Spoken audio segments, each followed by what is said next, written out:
Hello, everybody. My name is Jared Altick, and I'm here with Kaleb Sackett. How you doing, Kaleb? Hey, Jared. I'm good. How are you today? I'm doing well. I have a game for you to play. I like games. All right, here we go. So, everybody, welcome back to another edition of Inside Kaleb's Brain.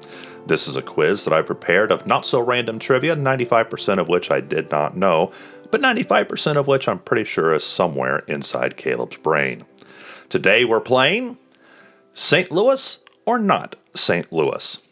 Oh, back to my hometown this time. Okay. This will be a quiz in which you have to answer each assertion with either St. Louis or not St. Louis. Now, Kaleb, this isn't meant to trick you, but it'll be fun to see if the rest of us know any of the things that are inside Kaleb's brain.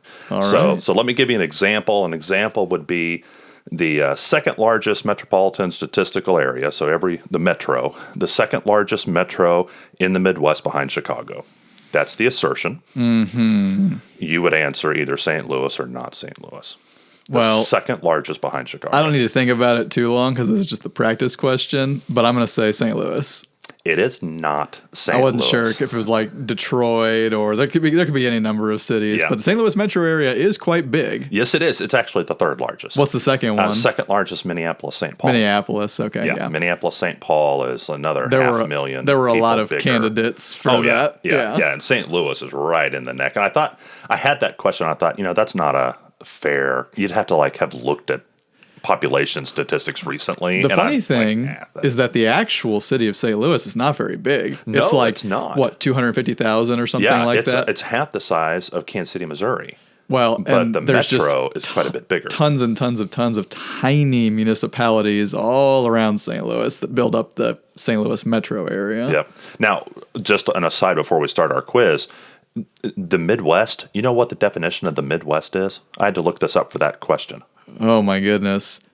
Anything north of Texas, west of the Mississippi River, but that's not even true either because there's Chicago or Illinois. I don't know. What's the definition of the Midwest? Anything, south of Canada, north of Oklahoma. Oklahoma's not Midwest, right, apparently. It's south. Between the Rockies and the Ohio River.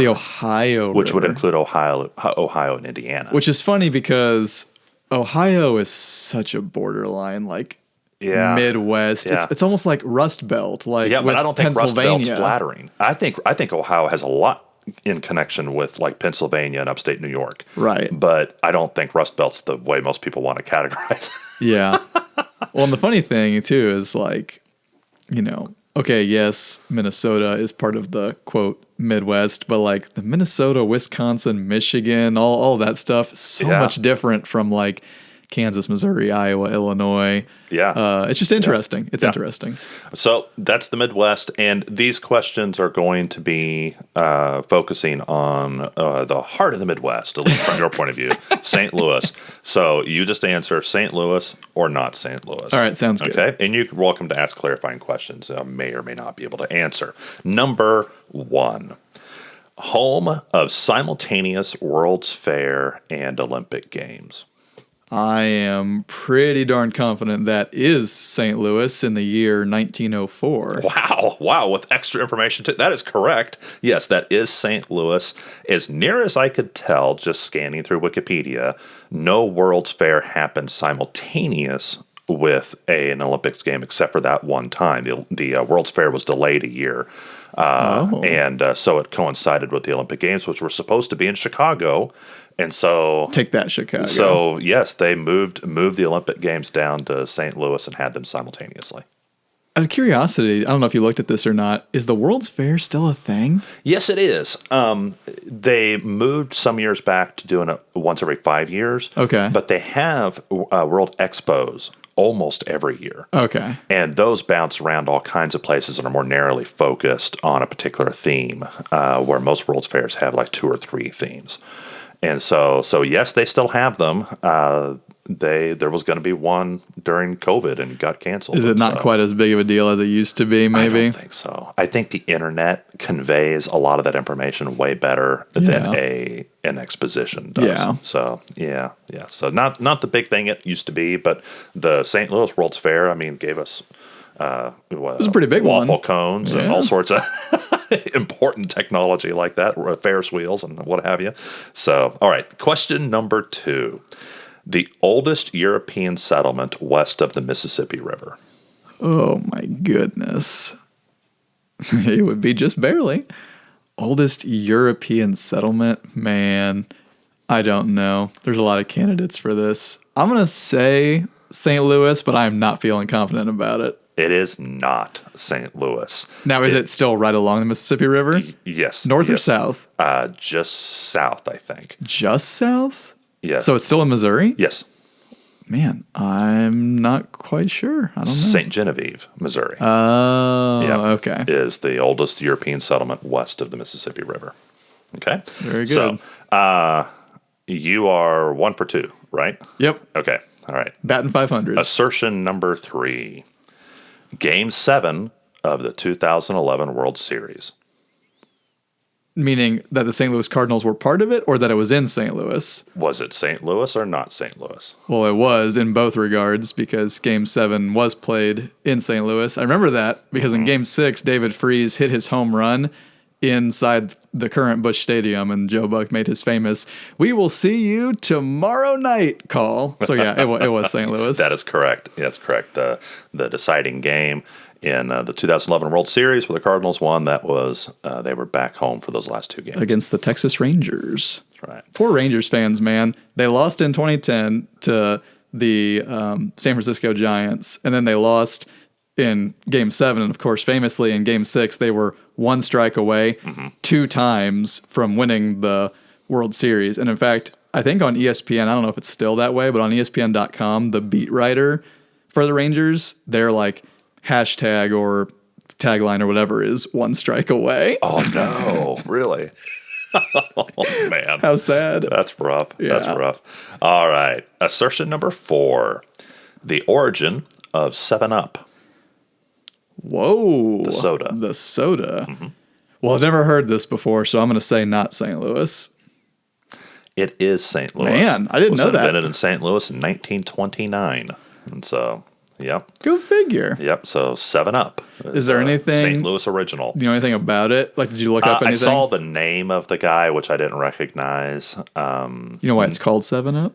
Well, I did read that. I don't have that in front of me, but it had this ridiculously long name originally. It was like a 4 or 5 word name. It's like, how are you even going to fit that on the label? Right. And then what I read was, which was then shortened to 7-Up, and I'm like, there's not 7 words, and the word up isn't in there, obviously. How did you get from here to there? And I don't know that story. Okay. And I thought, do I have time to look this up? No, I don't. And so, and so I'm sure there's a story there. I bet it might be really interesting. Maybe there's a hidden 7-Up museum in St. Louis somewhere that could explain this to us. Yeah, But I don't know. I had never heard that before. All right, assertion number 5. We're doing 8 of these total, and so you're batting 500. Yep. Right. Yep. Okay. So assertion number 5. Home of the American Basketball Association team, which later became the San Antonio Spurs. Now, did you say American Association? Yeah, the American Basketball, so the ABA that merged with the NBA in They used to late have 70s, I the think. Hawks, which went to Atlanta. I don't know if they were ABA or NBA.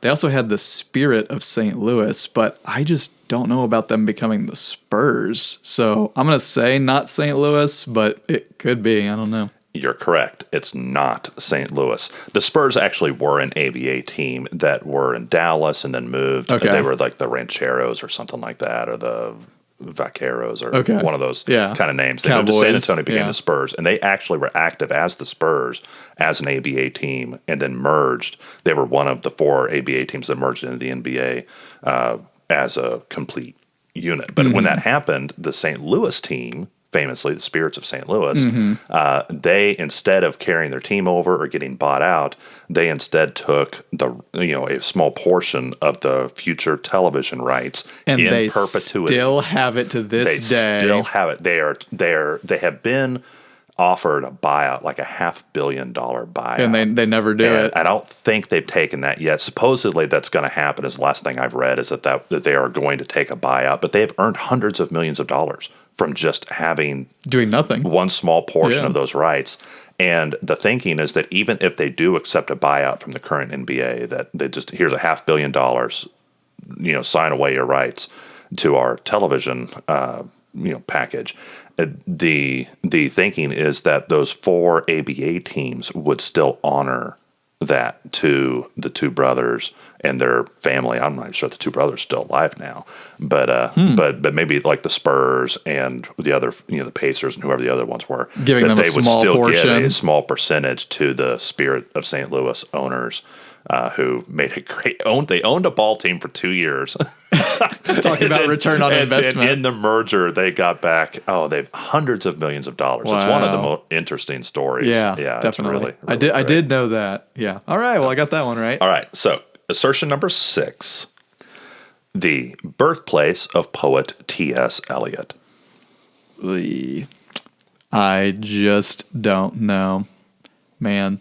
So I'm just Don't know T.S. Eliot? No, I know who T.S. Eliot is. I just have no idea if he's from St. Louis or not. I don't know. St. Louis is one of those places where we just don't keep track of where people are from. Like, if you have even breathed in the state of Iowa, they make a really big deal about it. Kansas is the same way. It's like the Iowa connection. Someone passed through Kansas and they're now. I mean, I know history. Nelly is from St. Louis, but I'm just going to have to say not St. Louis because I don't know. Okay, actually, you're wrong. That is St. Louis. Okay. T.S. Eliot was born in St. Louis, later became a British citizen, but did return to St. Louis a couple times in his life. Oh. And so he was not ashamed. He just chose to live in other places. So, like I said, we just don't make a huge deal out of it. So I'm not surprised I didn't know that. All right. Assertion number 7. The first bridge across the Mississippi south of the Missouri River. Was in St. Louis? I have no idea. Can you tell me what the name of the first bridge was? Oh, I don't know if that'll give it Well, away let's spoil or not. It is still standing. Ooh.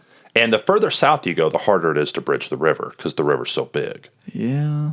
Because there's lots of bridges north. But See, when you get I south, feel like I've heard this before, and I don't think it's in St. Louis, but okay, I'm just going to say not St. Louis. it is St. Louis.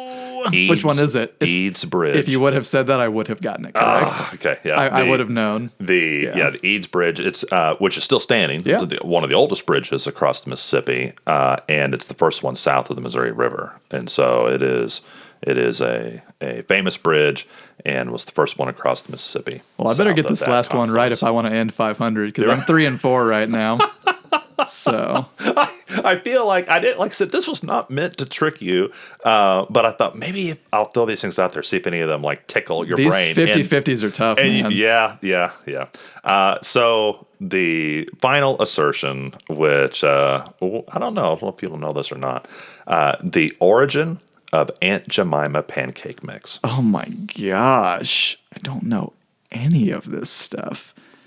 I mean, I feel like I keep saying not St. Louis, and it's wrong. Fine, I'm just going to throw it out there. Save me, city. St. Louis. No, it's not. No. It's from St. Joseph, Missouri. Oh, okay. Really? Yeah, that's a St. Joseph product. Oh, yeah. I did terrible. Yeah. Well, it's a tricky thing. Trivia. Trivia is Either you know it or you don't. Yeah. You can't study up on everything out there. That's impossible.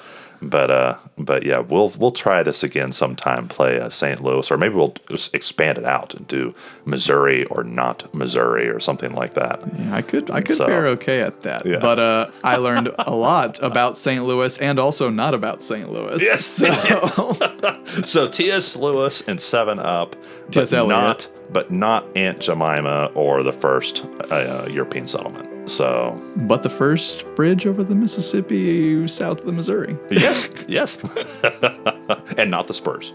Right? That's right. That's right. So very good. Well, thank you for playing, Caleb. We'll wish you better luck next time. Okay? Yeah, I'm just happy to be a contestant. Thanks for having me.